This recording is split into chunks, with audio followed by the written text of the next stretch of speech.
Okay, so Hare Krishna. Thank you everyone for joining in our Tuesday evening Bhagavad Gita class. Om Namo Bhagavate Vasudevaya.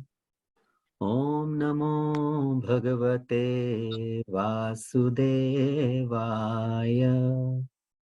Om Namo Bhagavate Vasudevaya. Om Ajnanatimirandhasya Jnananjanashalakaya Chakshurunmilitam Yena Tasmai Shri Gurave Namaha Mukam Karoti Vachalam Pangum Lagayate Girim Yat Kripatamaham Vande Shri Guru Dinatarinim Paramananda Madhavam Shri Chaitanyeshwaram Namo Vishnupadaya Krishna Prishthaya Bhutale Srimate Bhaktivedanta Swami Tinamine Namaste Saraswati Devi Gauravani Pracharine Nirvishesha Shunyavadi Paschatya Deshatarine Jai Shri Krishna Chaitanya Prabhu Nityananda Shri Advaita Gadadha Shivas Adi Gaura Bhakta Vrinda Hare Krishna Krishna Krishna Hare Hare Hare Ram Ram Ram Hare Hare.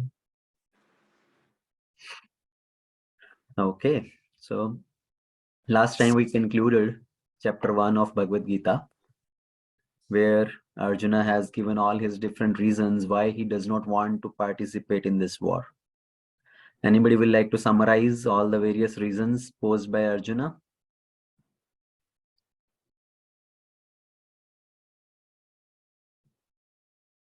Anybody quickly?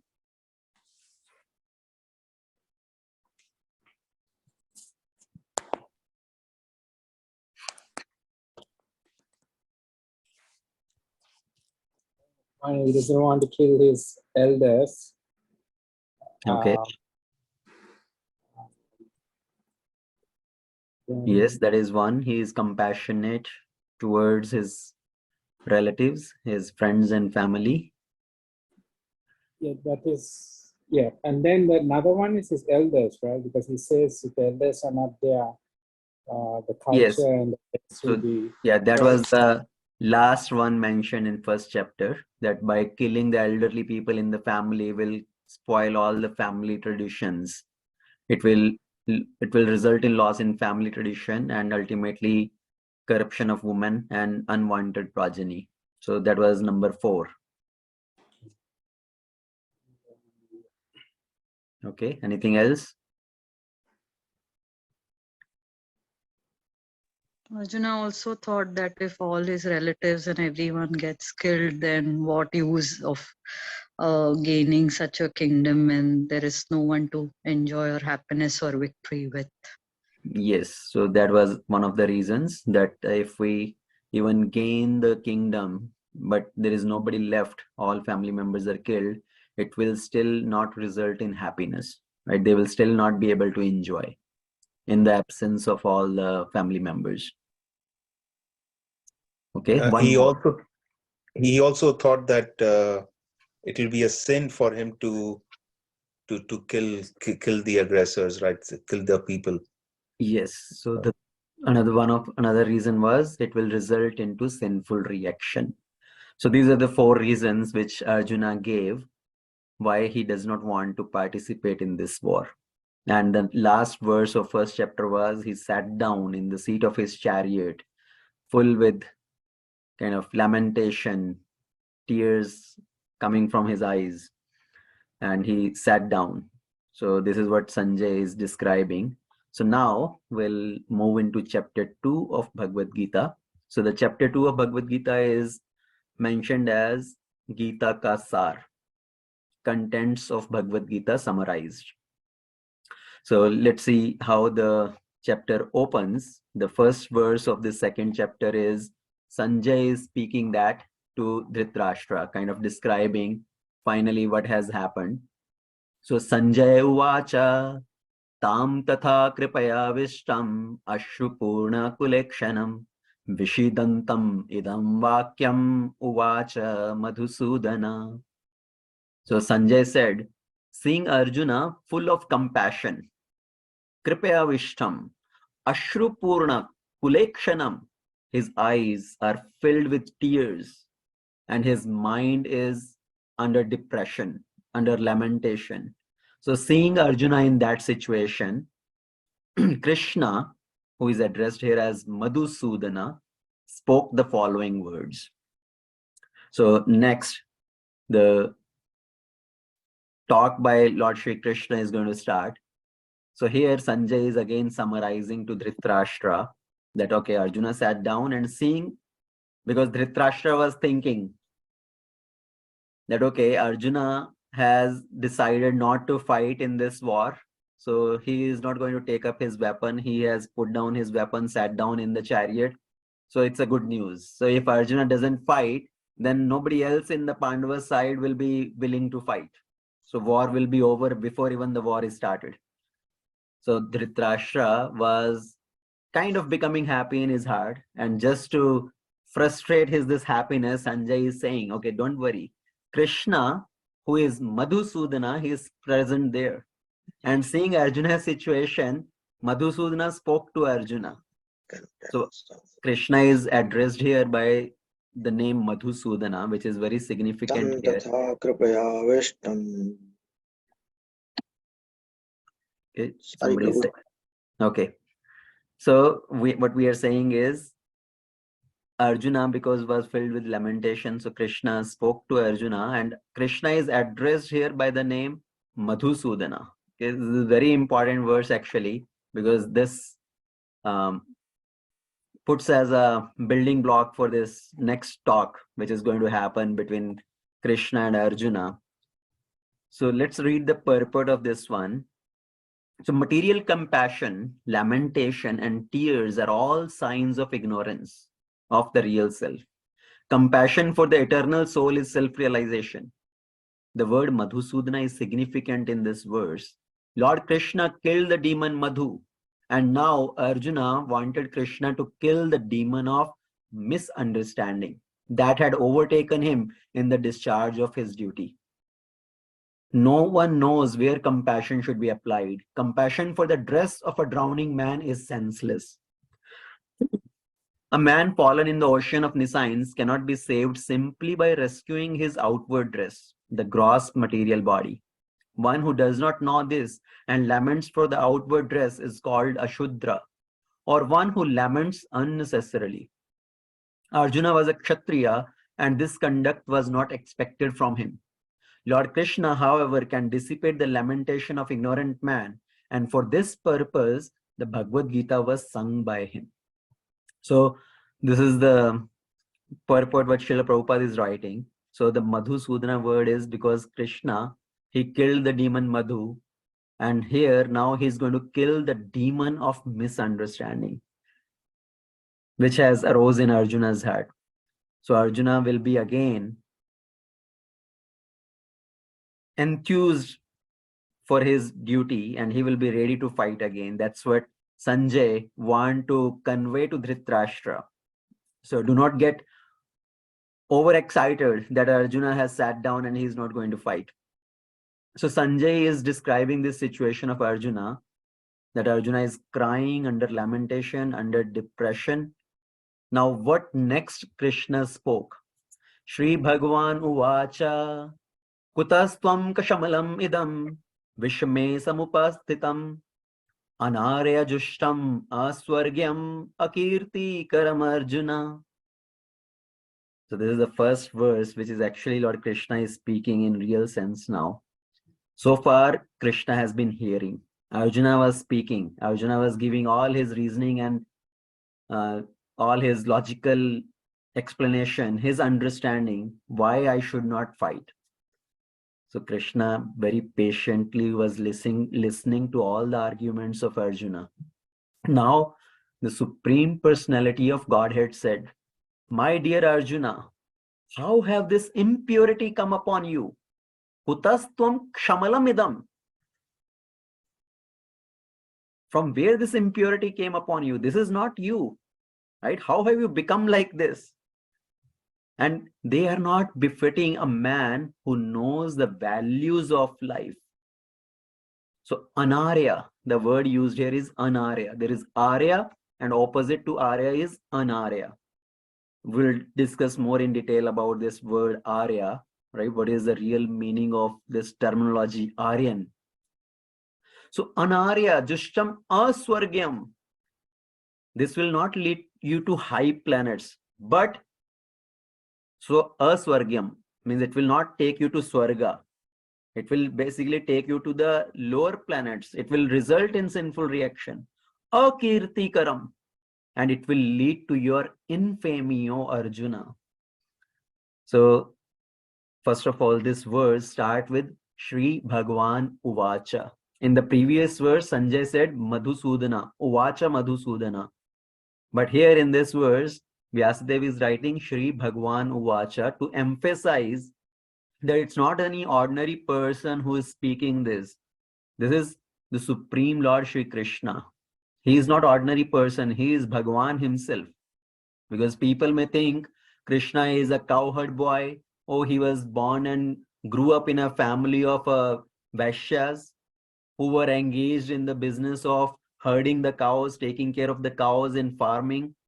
They may think of people may think of Krishna to be a butter thief. He used to go to others' houses to steal butter, yogurt, and all that. People may think Krishna of a great politician. They may think Krishna to be just going behind some young girls doing Ras Leela. And people thus may have this doubt why the words of such person should be considered important. So to remove all these doubts, Vyasadeva is writing here, Shri Bhagavan Uvacha. Don't consider Krishna to be an ordinary person. He is the Supreme Lord. And now many people, they think, oh, Krishna, he was Yadav, right? Krishna was born in a Yadav Kul, Yadu Kul. So Krishna was a Yadav. And they think, oh, we are also Yadav. In the current time also in Bihar, there are many people who consider we are Yadavs. So 5,000 years back, there was one Lala in Vrindavan who was feeding the cows, who were serving the cows, who took the cows for grazing.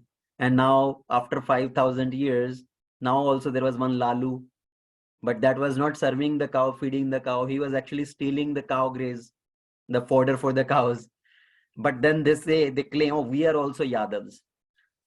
So people have different understandings about Krishna, and they try to relate themselves with Krishna in some way or other. So to drive out any misconceptions, Krishna is addressed here as Shri Bhagavan. And each and every word spoken by Krishna is very significant. There is a very deep meaning to each and every word spoken by Krishna. First of all, what we say the definition of Bhagavan, who is full with 6 opulences. And what are these 6 opulences? So there is a very famous verse from Padma Puran, not Padma Puran, sorry, Vishnu Puran, which is composed by Parashar Muni, the father of Vyasadeva. And this verse says, Aishwarya Samagrasya Viryasya Yashasah Shreya Jnanam Vairagyasya Shanna Bhaga Itangana. The Supreme Lord is somebody who is full with 6 opulences. And first one of these opulences is Aishwarya, riches, right? That is the first opulence. So the Supreme Lord is full with all riches. He is the most wealthy person. Somebody in this world may have a big bungalow, a very nice bungalow in a very posh area. But ultimately, that bungalow is made of metal, cement, and other things. Maybe there are some gold-studded pillars or something there in the bungalow. But Krishna's abode, that is made of paras money, chinta money, touchstone. Right here, people generally have chinta about money. But Krishna's abode is made of Chintamani. Krishna's abode is Kalpa Vriksha. So there are many desire fulfilling trees. No matter what you ask from that tree, when you are sitting under that tree, whatever you wish, that is fulfilled. In Krishna's abode, there are cows which are Kamadhenu cows. Hey, what is Kamadhenu cow? She just doesn't give milk only. She can give whatever one desires. Kamadhenu. If somebody desires directly mango shake, the Kamadhenu cow can give mango shake. Not just milk and then mango that you have to mix together. She can directly give mango shake. So that is Kamadhenu. And then Krishna has millions and millions of Lakshmi serving him. Here people run after Lakshmi. They want to worship Lakshmi Devi so that they can get some wealth. But Krishna is being served by millions and millions of Lakshmis. So that is the Supreme Lord. He is full with all the opulences. Now, so Sri Bhagavan Uvacha, that is to clarify, he is not an ordinary person. Then what does Krishna say? First, Krishna starts chastising Arjuna. If you are in such an important role and now you say you don't want to participate in this war, so from where did this impurity come into you? This is not you. So how have you become like this?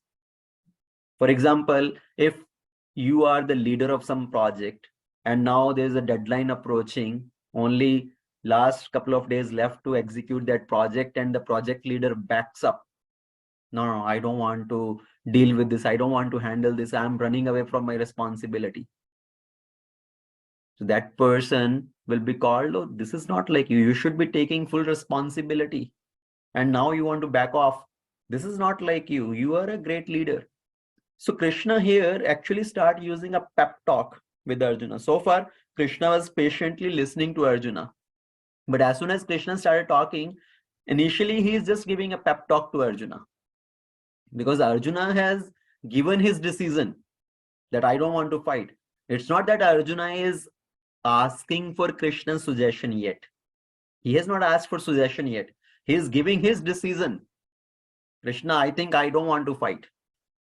So here, Krishna, just as a friend, he is giving a pep talk. And what does Krishna say? He is also acting like a doctor. Because doctor first try to understand what is the disease of the patient, and then he will give the cure for that disease, and he want to tell the root cause of that disease also. So here Krishna is also acting like a doctor, telling Arjuna what is your disease. And what is that disease? This kshamalam, this impurity. This impurity has come upon you. And what is the root cause of that disease?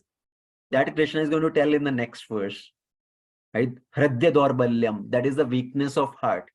From the weakness of heart, this disease has come up, which is kshamalam, impurity. And Krishna is addressing Arjuna by the word anarya. So there is a word arya. It's not that Arya or Aryan is some race of human beings, some particular lineage of human beings that, oh, they are descending from this race. In the modern context, that's how the Aryan word is used actually. But originally, from the spiritual context, this word Arya means somebody who knows the spiritual values of life, who knows the spiritual purpose of life. So it's not belonging to a particular race. But how this history of the word Arya has come up, originally, when from European countries, right, from Europe, there were two classes of people in Europe who belonged to Christianity. So Catholics, and the another one is so these two belonging to the Christianity, they wanted to go all around in the world, and their agenda was that we want to make the whole world civilized. They thought themselves to be the most civilized people, And there was one statement also saying that all the burden is on the white men to make the whole world civilized. So when they started going to different part of the world, when they were searching for India, to go to India, the Vasco da Gama and all. So he first landed into America, and then ultimately he reached India. And when they arrived in India, they saw the culture of India, they were mesmerized by the culture of India. They thought these people are actually even more cultured, more civilized. But how can that be possible? Because they had this self-esteem or the superiority complex that we are the most cultured, most civilized people. And then they started thinking, oh, maybe must be there some other civilization from where this European civilization came, and they may have come to India also, and that's how India also has that same civilization. They saw some similarities in the culture, in the civilization, but the Indian civilization was much more superior.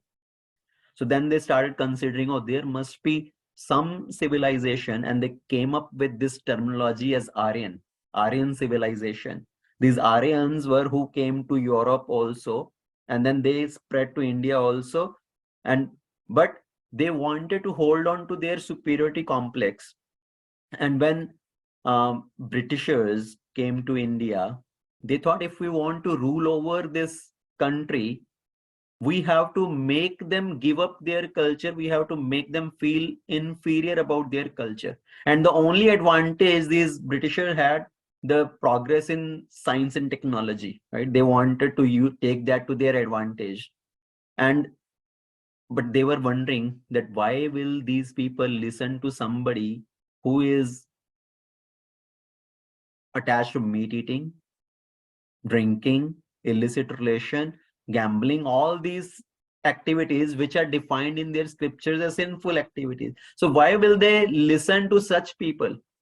But then we have to make them feel inferior, and we have to maybe give them this understanding of your scriptures, the Vedic text, they are inferior. The English language is superior, and anything written in English is the higher value, higher culture. So they wanted to make Indians inferior about that. And then ultimately, these Europeans, the Germans took this word at the time of Hitler. He heard this word Aryan, and he had this further superiority complex that we are the greatest. Actually, these Aryans, they came to German first, and Germany is the most civilized city. And we have to rule over everybody. We have to control everybody. If everybody accepts our superiority, then they're okay. Otherwise, everybody has to be persecuted. And Hitler, he started going around persecuting everybody, attacking on all these different countries, and this started with this World War, right? This is how this World War II started. And these Nazis actually took up this swastik symbol also, the Vedic symbol swastik, which is the sign of auspiciousness. So they took up that swastik symbol, twisted it, like kind of turned it a little bit, and the purpose of Nazi was not to give auspiciousness to the whole world, but to ultimately give inauspiciousness to everybody. So Hitler was claiming that we are the first Aryans, and everybody else have to be under our control. So in the modern history, the word Aryan is used in that context, belonging to a certain human race. But actually, the word Arya is not like that. This is somebody who understands the values of life, who understands the spiritual purpose of life. That person is considered as an Aryan. So here Krishna is addressing Arjuna that you are acting like an Arya who does not know the values of life. Aswargyam, you will not go to the higher destination. Actually, you will lead to akirti, infamy. Now, why Krishna is telling Arjuna is like that. He want to actually motivate Arjuna with this, using the word of, or giving him the fear of infamy. Everybody is afraid of infamy. Right? Everybody is fearful of their losing their honor, losing their respect. If we see, the biggest fear in anybody is infamy. Yes, generally we say the biggest fear is the fear of death. So after the fear of death, the other biggest fear is the fear of infamy. All the other fears in life, either it's the fear of losing money, fear of losing job, fear of losing some near and dear ones, all those fears at some point of time, one will be over those fears, right? One can get rid of all those fears. Let's say the fear of losing the job. Now, fear of losing the job will remain till some part in your life. Once the person is retired, after that, the fear of losing job is gone. There is no more job. So there is no more fear of losing the job. So it's up to some part of some phase of life. Then fear of getting old, right? When somebody is young, youth, or in their middle age, they have a fear of growing old. Oh, what will happen when I grow old? But as they keep continuing progressing towards older age, ultimately they become accustomed to that, right? They come in terms with that. So they accept that. So that fear is also gone. But the fear of infamy, that is the fear which does not go till death. Until, even when somebody is on their deathbed, still the fear of infamy is there. What if I lose my reputation? And people, even though they may be doing some wrong activities, but they want to hide from others, right? Somebody is very reputed in society and they committed some wrong activity. They want to hide from others, from their social circle, because of the fear of losing their reputation. And actually, I don't know how many of you are aware of this word. I'm sure everybody must have heard this word, honor killing. Right? There are so many cases of honor killing in India and other parts of the world also. What is this honor killing means? Honor killing word is killing for protecting the so-called honor. Right? People use this statement, "Hamare ghar ki ijjat." What will happen to our honor? So they kill their own family member, be it their daughter or son or wife or somebody, just to protect their honor. So basically they are ready to commit that activity just to protect the honor of their family member. For example, let's say if the girl ran away with somebody and she married somebody who is out of their religion or out of their gotra or outside their caste, so they are ready to kill her also. There are so many other factors which lead to this honor killing type of things. So everybody is very attached to their honor. Infamy is the biggest fear. But now, what is the situation of Kali Yuga? That is a different story. In Kali Yuga, whatever things earlier were considered as the things for infamy, people very proudly commit those activities. Earlier, drinking, smoking, these things were considered as infamy. But now people smoke with pride, right? People drink with pride. And they say, oh, I drank 4 glasses and still I'm sober. I'm able to handle myself very nicely. So they take pride in that. So people take pride in all these different activities. So in here, the purpose of Krishna using this word as it will lead to your infamy is to provoke Arjuna to give up this weakness, to give up this decision of not fighting. But so far, Krishna has not started giving direct teachings to Arjuna. Now, in the next verse, what is Krishna using here? Again, very strong statement which Krishna is using. Kalebhyam masamah gamah partha naitattvaya upapadyate kshudram hridaya dorbalyam tyakto uttishta parantapah. So What is the word Krishna is using here? Very strong word. Kalebhyam. Kalebhyam means important. O son of Pratha, do not yield to this degrading impotence. It does not become you. Naitatvai upapadyate. This is not you. Give up such petty weakness of heart. Kshudram hridaya dorbalyam. And tyakta uttishta. Get up, arise. O chastier of enemy. Parantapaha. So in the beginning of this verse, Krishna is using the address for Arjuna as Pratha. He is the son of, so he's using the address Partha because he's the son of Pratha, Kunti Devi. And in the last line, in the ending of this verse, Krishna is using the address of Parantapaha for Arjuna. So what Krishna is doing here, now Krishna is the biggest motivational speaker. He knows how to inspire somebody, how to motivate somebody.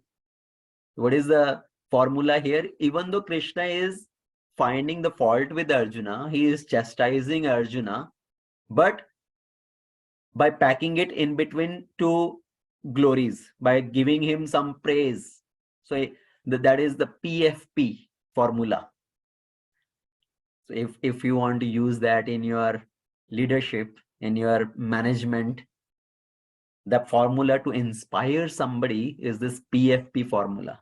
Sometimes the manager, when they have to deal with all their employees to give them some feedback or to correct them for some mistakes, if you just directly call somebody and tell them about their mistake, not just in your business, let's say in our spiritual circle also, in your congregation, in our temples also, if we have to correct somebody, if you just call somebody and just tell them, oh, you made this mistake, you made this mistake, they will be very disappointed and disheartened.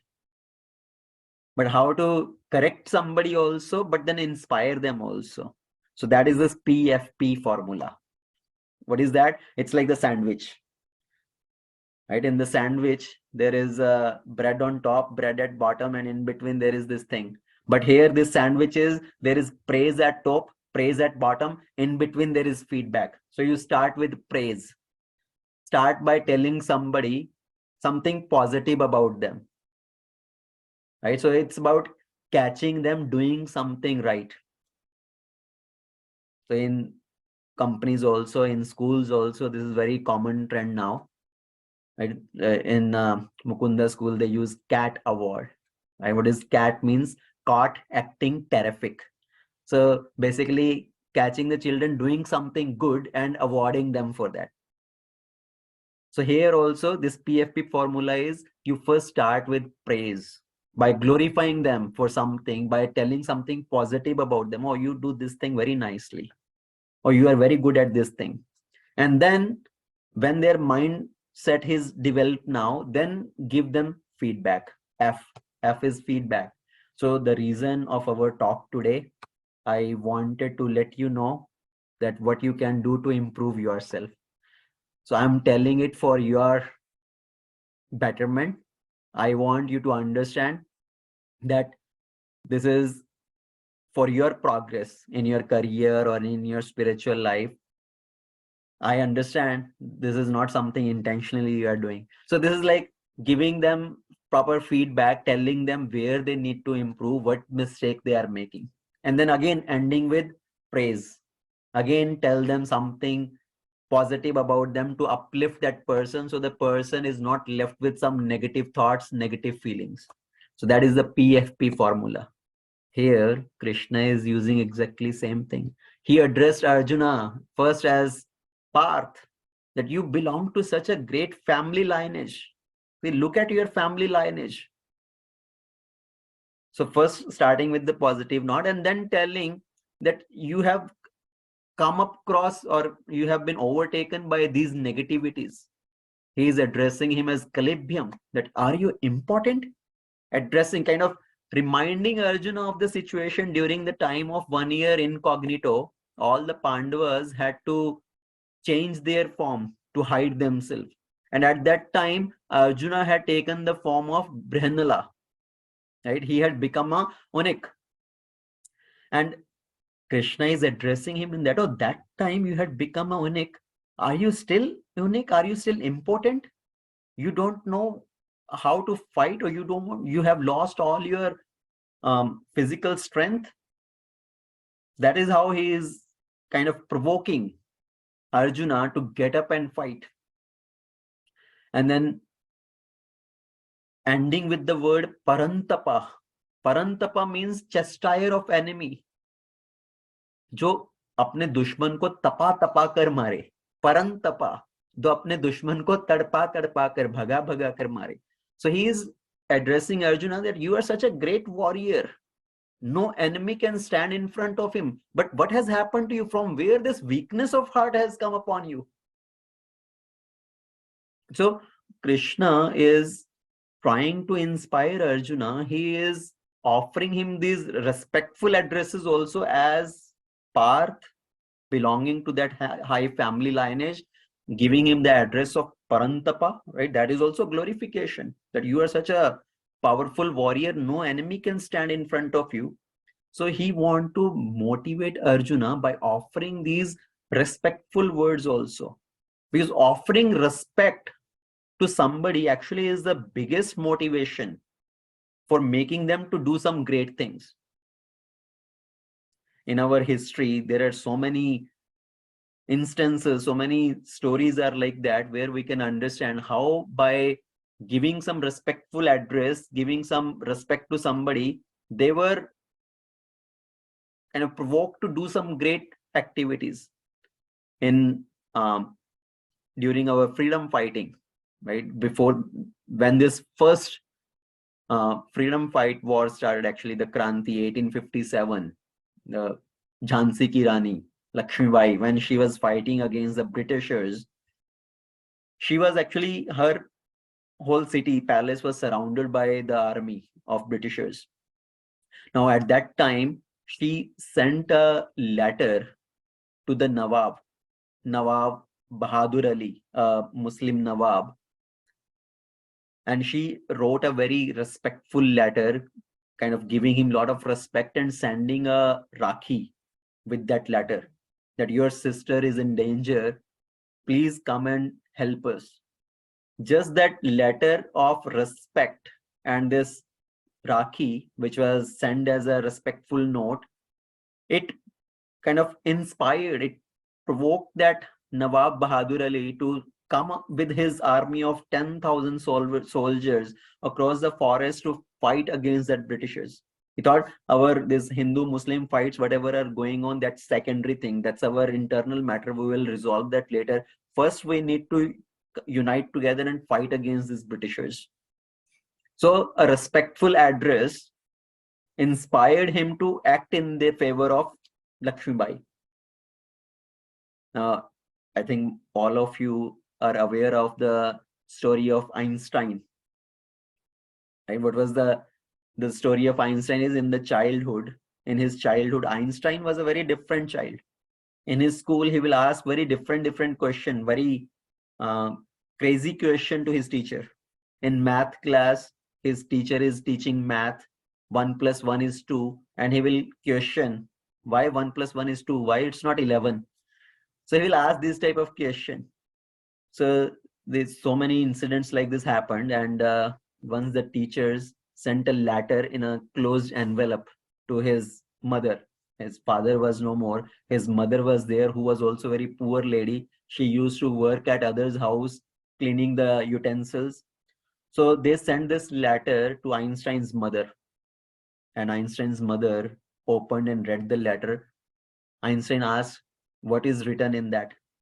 She told Einstein that it's written in the letter, your child is very brilliant. There are no teachers who can teach this boy. So better you keep him at home and you train him yourself. So Einstein, when he heard this, actually his moral was uplifted, right? He was very encouraged. She said, now onward, you are not going to school. You are going to stay at home and I will going to do homeschooling for you. So she will do her job at others' houses, cleaning the utensils, come back and she will teach him. And ultimately, we know what Einstein became.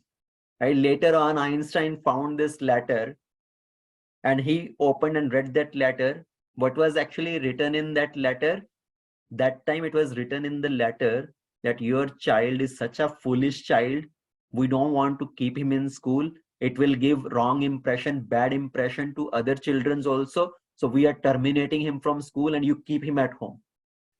But his mother did not tell this thing, but actually boosted his moral, right? She told that you are very brilliant, you are very different from other kids. There is no need for you to go to school. I'm going to train you. There are no teachers who can understand you and who can teach you. So the words of respect, that is the biggest motivation to do great things, to achieve great things. So here Krishna is addressing Arjuna, even though in between he is giving all these negative addresses also to give him the negative feedback. From where did this disease come upon you? Right? Why you don't want to fight? Why you are feeling such compassion or such attachment to your family members? You should do your duty of fighting. It's just like because Arjuna's all these regions were, oh, it will lead to sinful reaction. We will lose our happiness in absence of all these family members. It will result into loss of family tradition and this and that. This is like the cricket match is going on.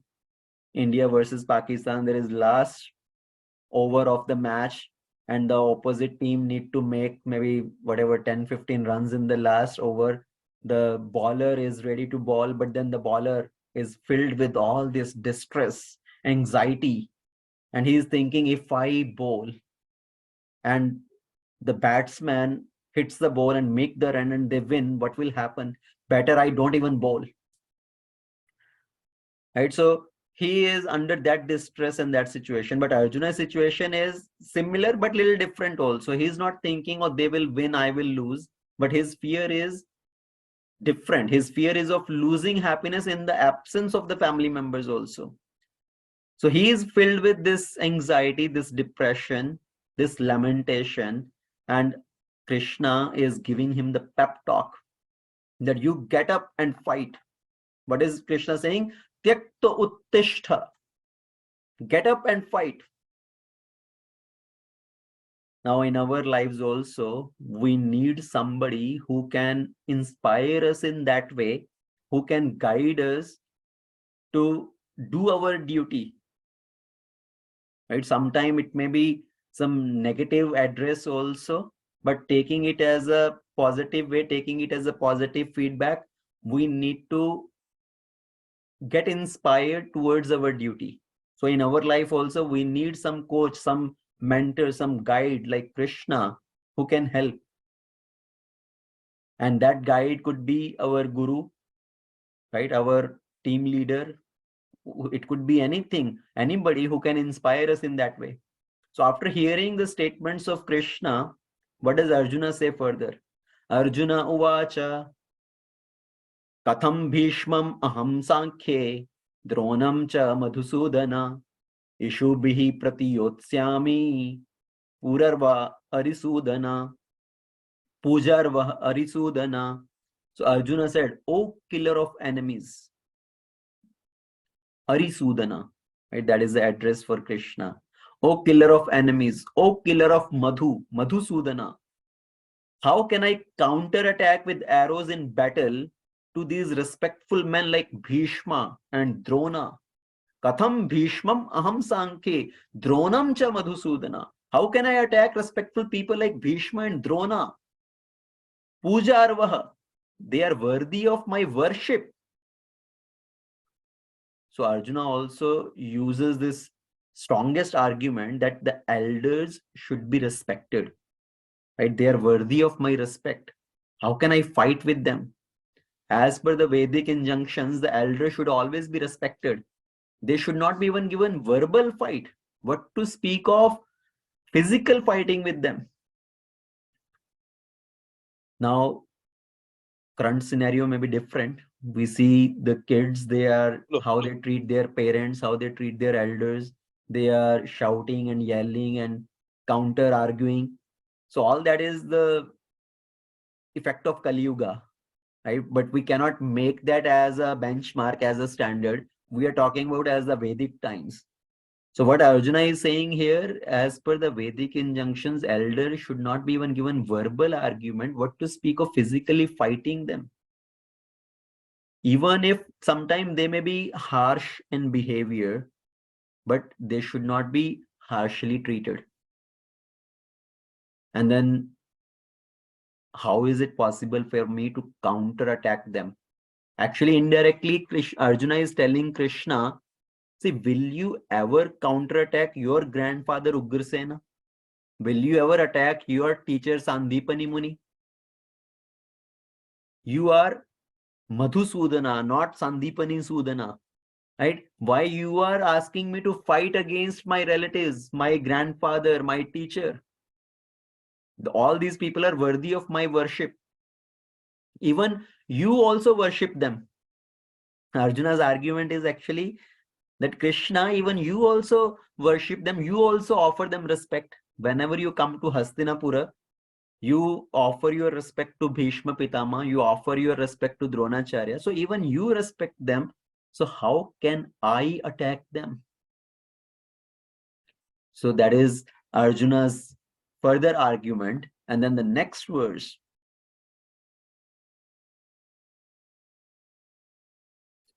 It would be better to live in this world by begging than to live at the cost of the lives of great souls who are my teachers.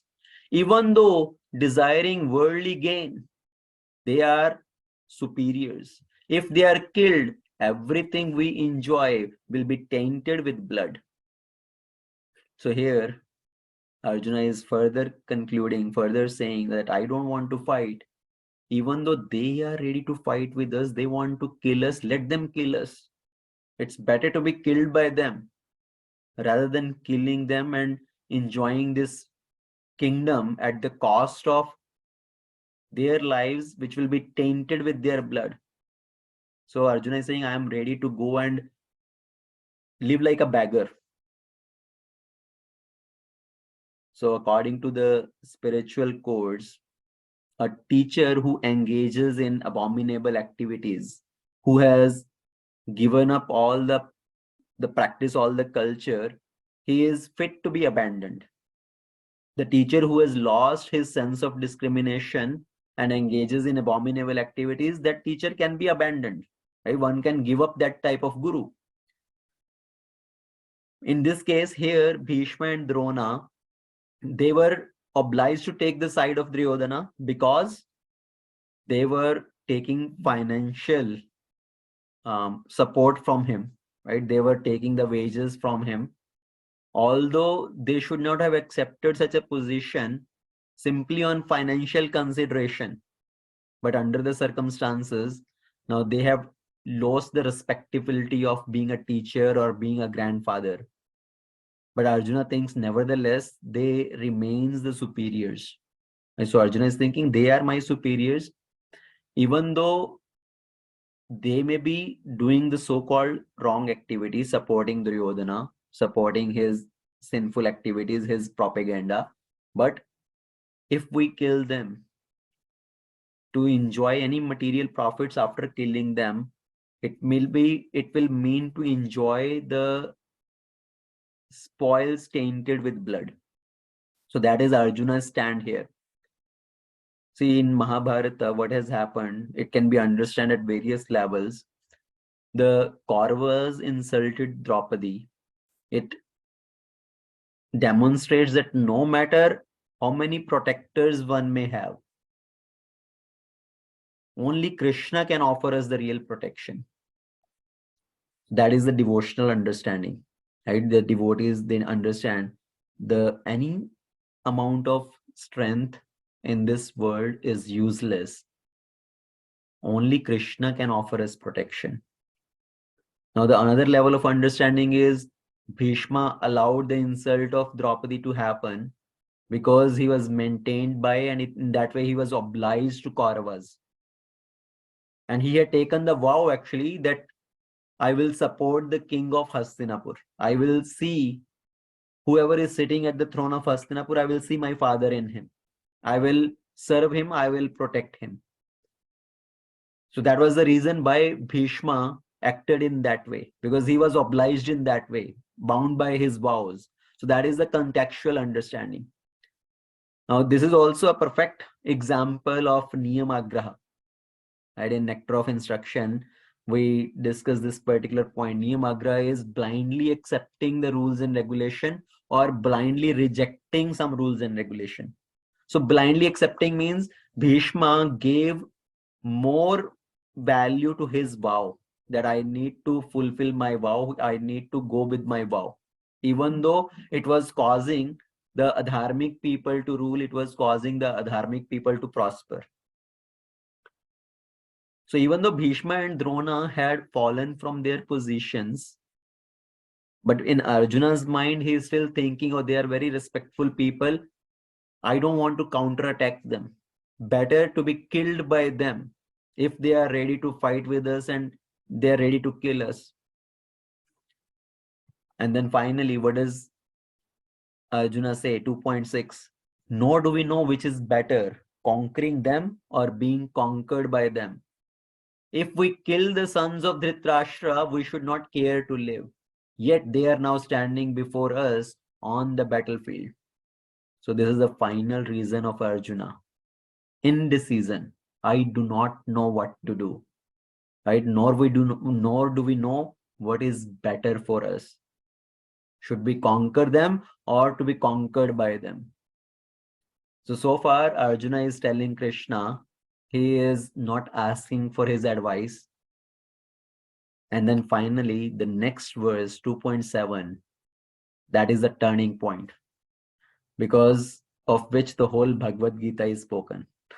So far, Arjuna is giving his reason and Krishna is very patiently listening. He is in between just giving some pep talk as a friend.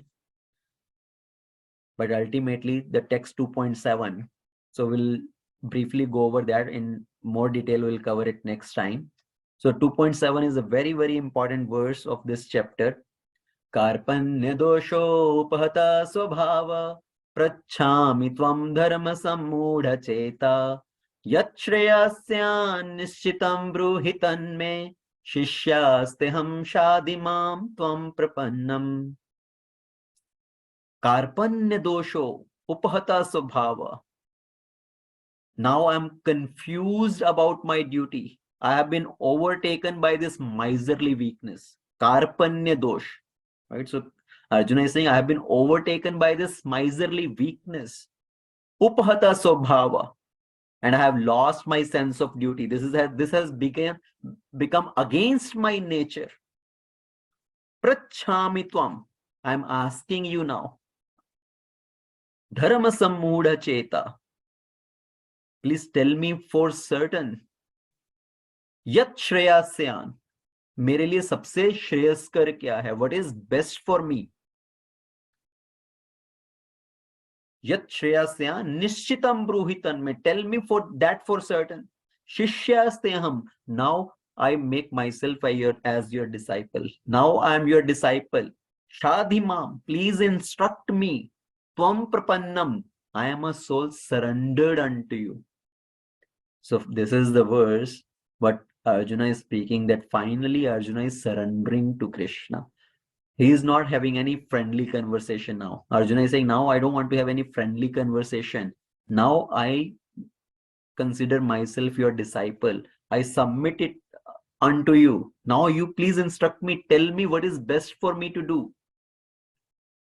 Please remove this miserly weakness. So this is the turning point.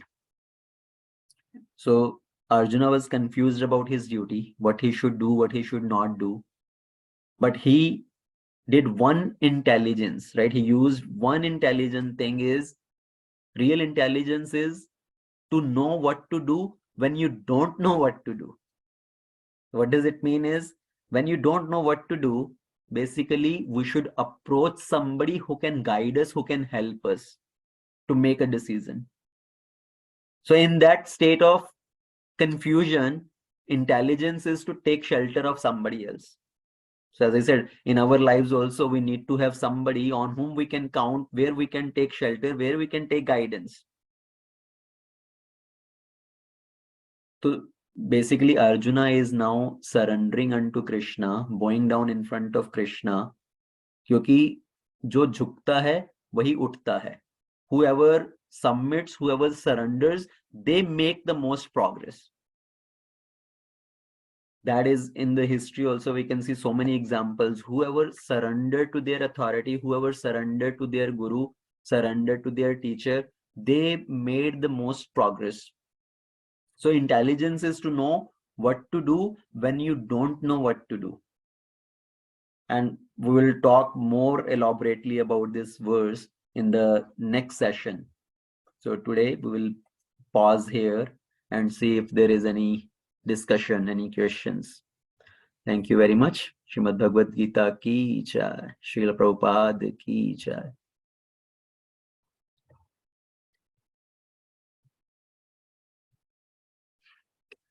Okay.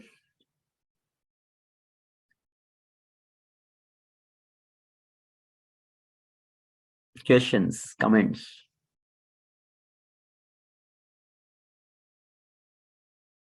There should be a lot of discussion. Question. You made a comment that both his elders were obligated because of financial reasons. Financial reasons, yes, that is one. That's basically overall context is obligation, right? They were obliged because they have been taking wages for so long from the kingdom of Hastinapur, and they were obliged to participate on their side. Yeah.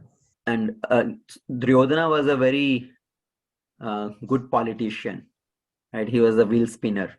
He knew how to use somebody in his favor.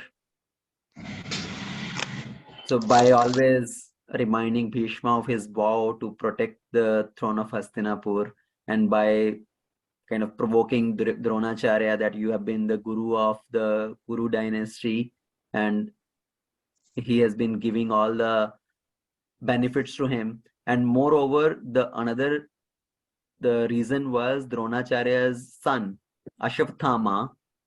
He was a good friend of Dronacharya, good friend of Duryodhana. So that was another weak point for Dronacharya to support Duryodhana, because in one sense he is supporting his own son Ashwathama. Duryodhana had given one small kingdom to Ashwathama also to rule. Whoever Duryodhana saw as a good candidate who had little envy towards Pandavas, he wanted to use them in his support. For example, Karna, right? We can see same thing about Karna also. Karna also was a very good archer, right? He had learned all the martial art skills from Parshuram. Now, Karna, even though he was the son of Kunti, he did not know that, and he was the elder brother of the Pandavas. He was unaware of that earlier. And when Karna came to have a combat with Arjuna, as a duel with Arjuna, to kind of prove that he is not the greatest archer, actually I am also a great archer. At that time, because Duryodhana saw that there is somebody who can be opposite to Pandavas, who can be against the Pandavas, he immediately wanted to use him in his advantage. So Karna, in his whole life, he was in this inferiority complex that he was the son of a Suta. He was a son of a servant, right? The son of the chariot driver, Adhiratha. So in that way, he had that such a great inferiority complex. But now, Duryodhana, he wanted to use Karna against Pandavas. Same way he used Ashwathama also against Pandavas. So Duryodhana immediately came at that time and made Karna as a friend. And he offered him a kingdom of a small kingdom, Angadesh. Made him the king of Angadesh.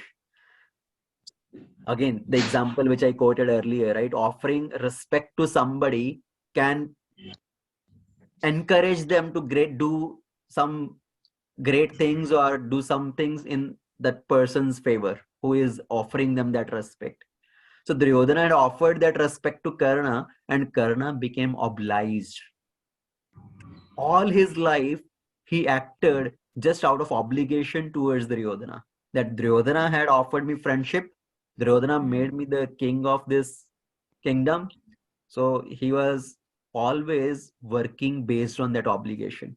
So same way, Dronacharya was working as obligation in favor of Duryodhana because of his son Ashwathama also, and because he had been taking financial support salary from Hastinapur. And same way Bhishma Pitama, because of his vow to be always faithful to the throne of Hastinapur, to always protect the throne of Hastinapur. So these are the various examples how Duryodhana used everybody. Yeah.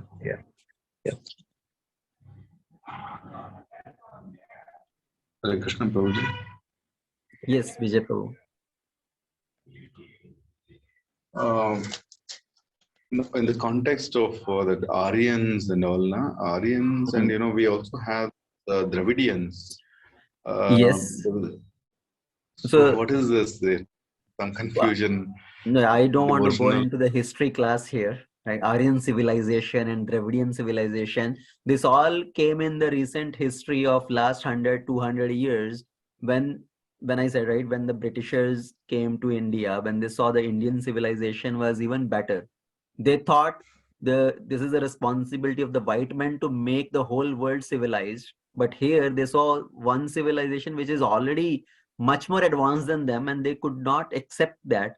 And they thought of some other civilization maybe, which is the cause of both these civilizations. So they come up with this Aryan civilization theory. And same way along with that, there were another Dravidian civilization considering who are little low class than Aryans. To keep their superiority, they came up with this another terminology as Dravidian civilization, kind of divided that civilization into two branches. So again, there are a lot of details there, how this Aryan civilization and Dravidian civilization is promoted in the recent histories. But we should understand the word Arya is coming much more earlier in the Vedic civilization, in the Vedic context. Right? If you pick up our scriptures, be it Bhagavad Puran or other histories, Ramayana and Mahabharata, the word Arya has been used. The Aryan word has been used, which describe people who understand the values, the spiritual values of life. Okay, so don't get confused with what modern history is telling. Right, Prabhuji. Yeah. Hare Krishna Prabhu. Prabhu, is Arya word coming out of that Arya Varte? Yes. Is it regional? Yeah. Yes. So Aryavarta, basically the whole Bharatvarsha is also known as Aryavarta, because here people are endowed with the spiritual values, the spiritual knowledge. Right? So basically the tract of land where everybody understands the spiritual values, that is Aryavarta. That should be from Indonesia stretching to. So first of all, we should understand everything started here in Bharatvarsha. Right? And from here, people migrated to different parts of the world.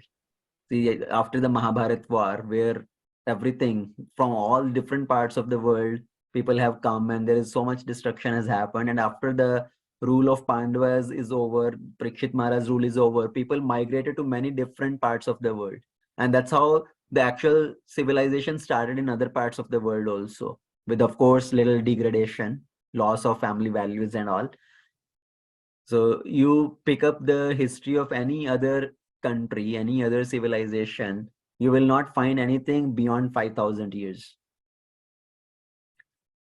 Right? Even the China civilization or the British civilization, the Germans and all that, there is nothing which is older than 5,000 years. which is migration from Bharatvarsh after this incident of Mahabharat war.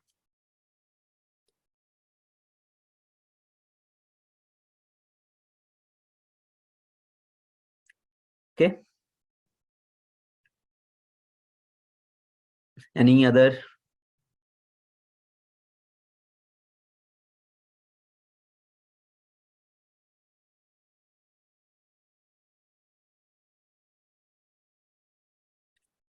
Okay, if nothing else, then we will end it here and we'll continue our discussion on 2.7 in the next session.